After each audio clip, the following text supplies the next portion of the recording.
اللهم صل وسلم وبارك على سيدنا محمد وعلى آله وصحبه أجمعين. وصباح الخير أو مساء الخير على حسب ما بتشوف الفيديو بتاع النهاردة.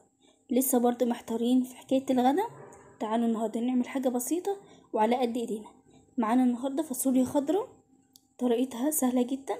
أول حاجة قطعناها بالشكل ده، جبت حلة فيها مية مغلية وفيها كمان ليمونة عصرة كده، فيها ليمونة، سبتها لغاية ما غلت.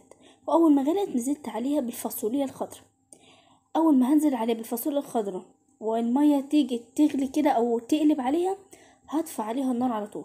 الطريقه دي تعمليها لما تيجي تخزني اي حاجه عندك، تخزني سواء باميه سواء فاصوليا خضراء، تقدر تعملي الطريقه دي حلوه جدا وحافظه للتخزين. اول ما قلت لكم الميه غلت وابتدت ان هي تقلب، شلتها من على النار وحطيتها في مصفى تحت الحنفيه وهبردها بالشكل ده. طبعا ده كيلو من الفاصوليا. اول ما طلعت الفاصوليا كان الكيلو ب25، دلوقتي نزل بقى الكيلو ب10 جنيه. تمام.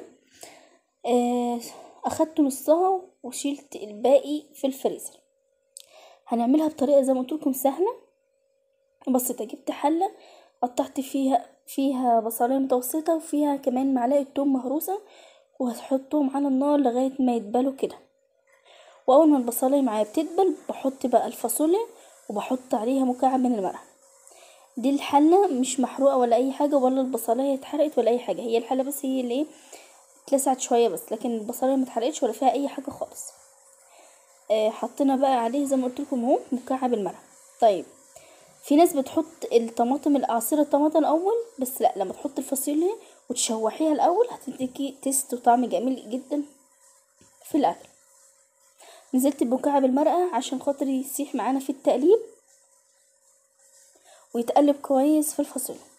معايا هنا 4 حبات من الطماطم بس انا بشرهم، عايزه تضربهم في الخلاط براحتك، بس هنا انا حبيت ان احنا نبشرهم تبقى معانا الصلصه خفيفه.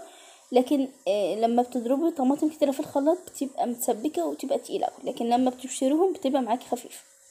تمام. بشرت كده حوالي 4 حبات من الطماطم، فلفل اسمر، كزبره ناشفه، ملح، كمون، ورشه بسيطه من الكاري.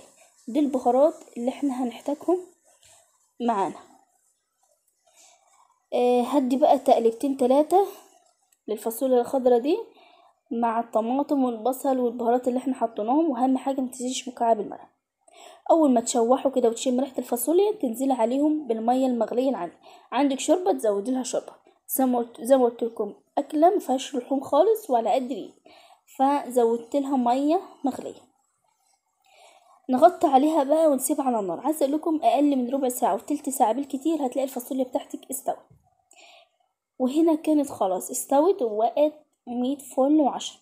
جنب منها شوية رز بشعرية وسلطة ومخلل وحب. وده يبقى غدوة سهلة وبسيطة وعلى قد ايدك وب10 جنيه زي ما قلت لكم.